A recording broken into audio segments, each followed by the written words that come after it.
Perkenalkan, nama saya Feby Daniela, saya dari kelas M3, NIM 2210417707. Di sini saya akan menjawab soal UTS dari Pak Adi, Makul, Pemasaran. Soal nomor 1 bagian A. Apakah Anda sudah memiliki buku manajemen pemasaran? Jika iya, kenapa Anda memiliki buku marketing? Jika Anda tidak punya buku, bagaimana cara Anda menjawab soal yang berkenan dengan buku tersebut? Jawabannya, iya, saya sudah memiliki buku manajemen pemasaran yang saya beli di Pak Adi Mursalin, yaitu dalam bentuk e-book. Kenapa wajib untuk memiliki buku marketing tersebut adalah agar tidak ketinggalan materi dan bisa lebih paham lagi jika memiliki buku marketing.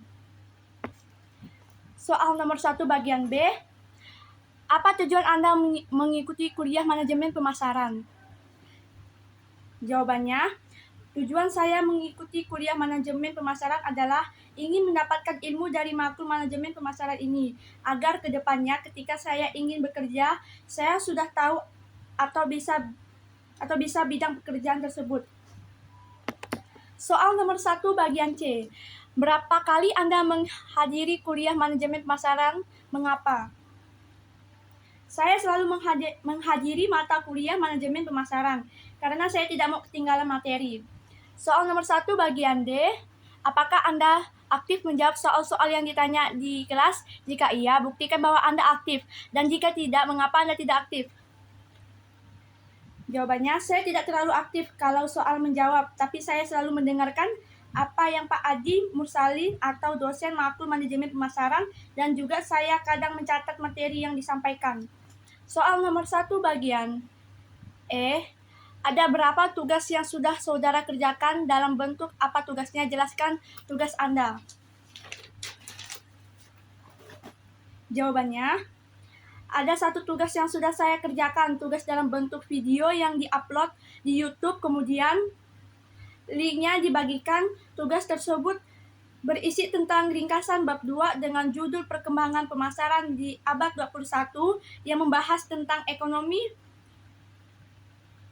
baru berkat inovasi dan perkembangan teknologi. Dalam bab 2 ini juga menjelaskan tentang pasar global dan revolusi digital. Soal nomor 1 bagian F. Apakah Anda sudah bergabung di Google Classroom? Apa tugas yang diberikan di Google Classroom? Tanggal berapa Anda menyerahkan tugas di Google Classroom? Apakah sudah dinilai oleh dosen? Jika iya, berapa nilai tugas Anda tersebut?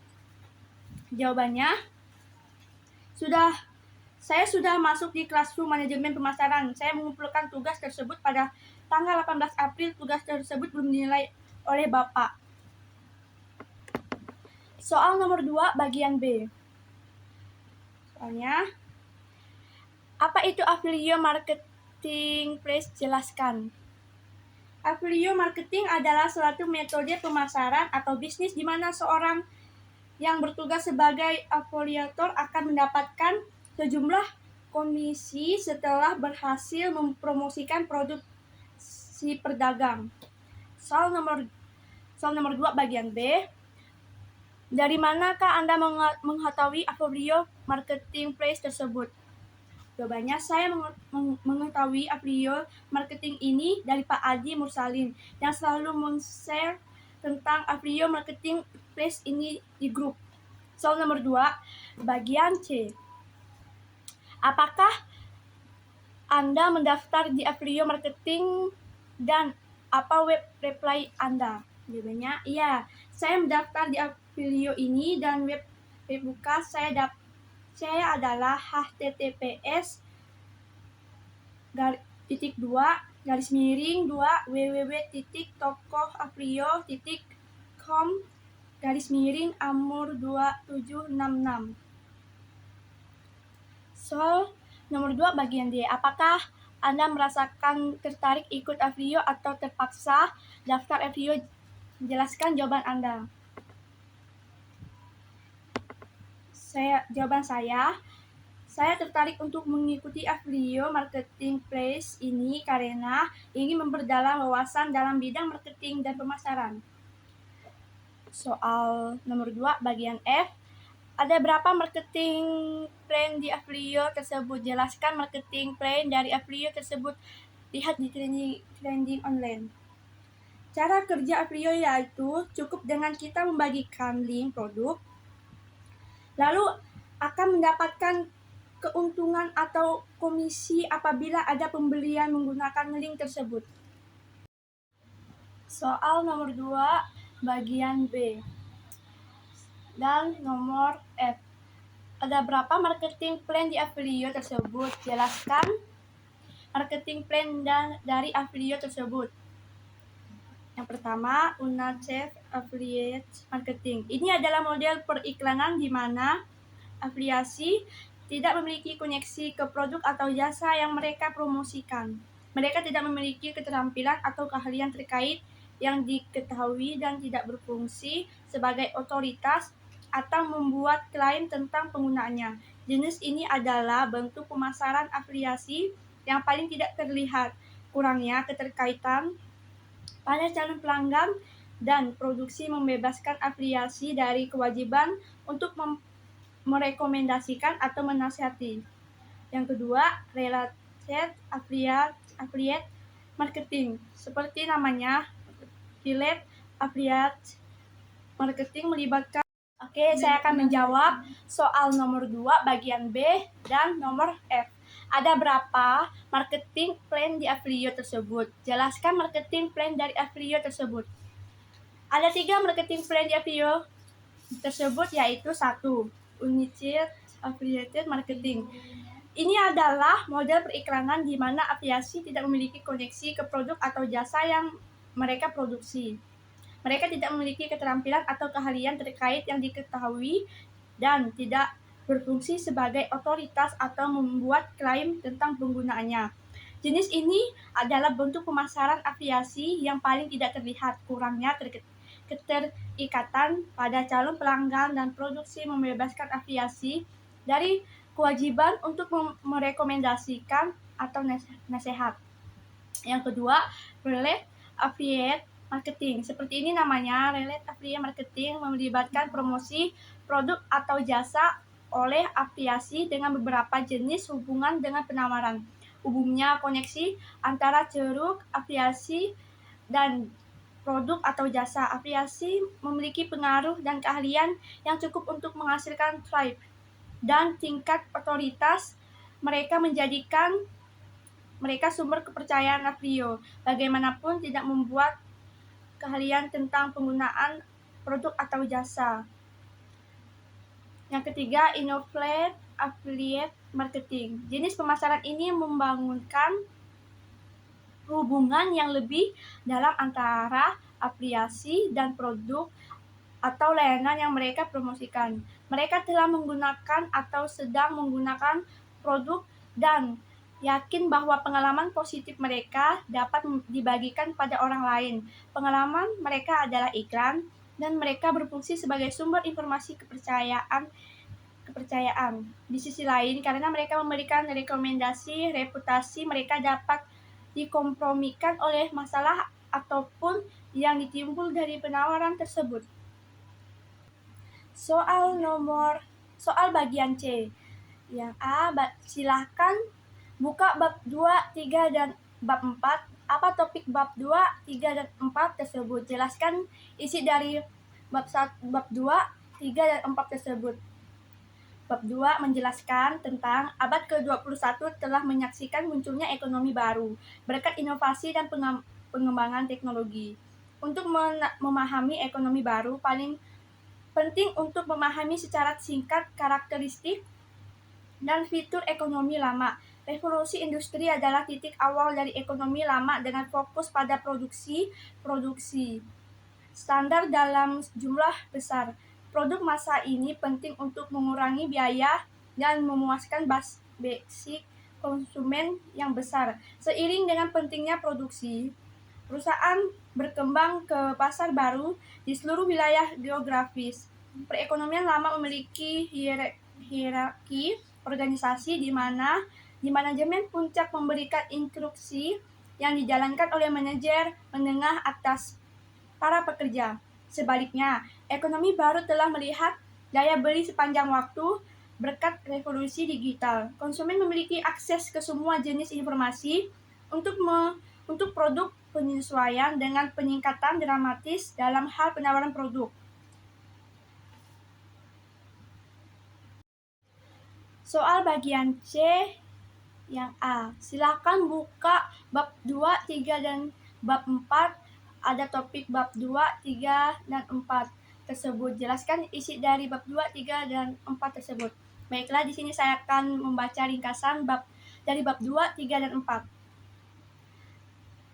Abad ke-21 telah menyaksikan munculnya ekonomi baru berkat inovasi dan pengembangan teknologi. Untuk menambah ekonomi baru, penting untuk memahami secara singkat karakteristik dan fitur ekonomi lama. Revolusi industri adalah titik awal dari ekonomi lama dengan fokus pada produksi produk standar dalam jumlah besar. Produk massal ini penting untuk mengurangi biaya dan memuaskan basis konsumen yang besar, sehingga dengan meningkatkan produksi, perusahaan berkembang ke pasar baru dan seluruh wilayah geografis.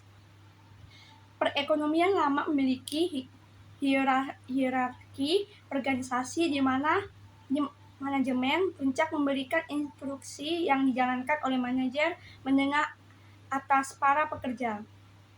Sebaliknya, ekonomi baru telah melihat daya beli sepanjang waktu berkat revolusi digital. Konsumen memiliki akses ke semua jenis informasi untuk produk penyesuaian dengan peningkatan dramatis dalam hal penawaran produk. Pengalaman pembelian juga telah berubah dengan diperkenalkan pembelian online yang dapat dilakukan 24 kali 7 waktu atau hari dengan produk dikirim di kantor atau rumah. Soal bagian C yang B.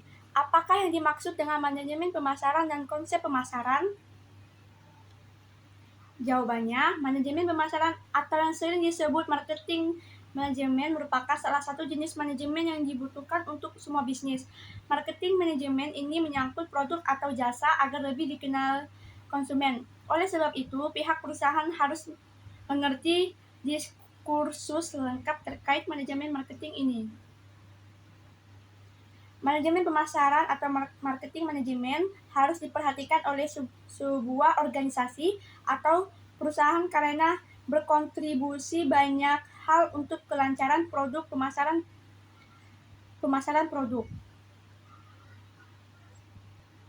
Dan konsep pemasaran ini berkeyakinan mencapaikan secara organisasi tergantung pada penentuan kebutuhan dan keinginan pemasaran dan penyampaian kepuasan dinamakan atau lebih efektif dan efisien daripada pesaing.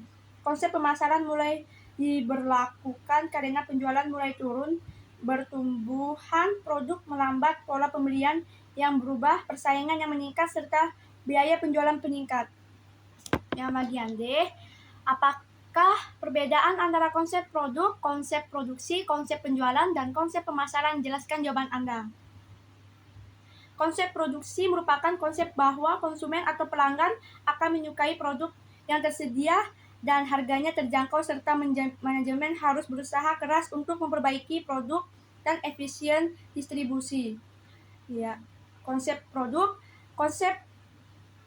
bahwa konsumen akan menyukai produk bermutu terbaik dan sifat paling inovasi bahwa perusahaan harus mencurahkan energi untuk terus-menerus melakukan perbaikan konsep penjualan bahwa konsumen tidak akan membeli produk perusahaan dalam jumlah yang cukup kecuali perusahaan mengadakan usaha penjualan dan promosi berskala besar.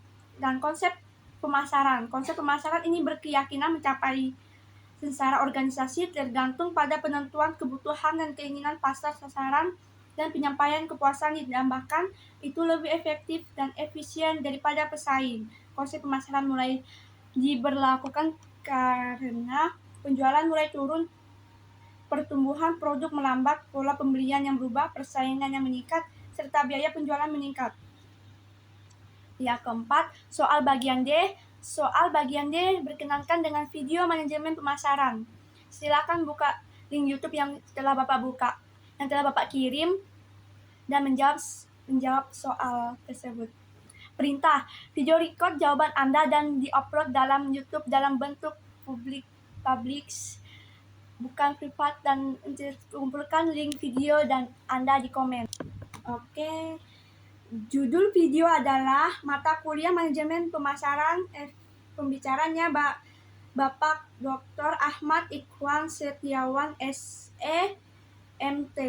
Manfaat yang diperoleh adalah mengetahui pengertian manajemen pemasaran, sejarah munculnya manajemen pemasaran, pentingnya manajemen pemasaran dalam kehidupan sehari-hari maupun perusahaan ataupun dalam bisnis, posisi manajemen pemasaran di antaranya ilmu-ilmu yang lain, proses manajemen pemasaran yang ada perusahaan. Dengan manajemen pemasaran, maka pemasaran menghasilkan produk-produknya bisa jadi dalam bentuk barang atau jasa.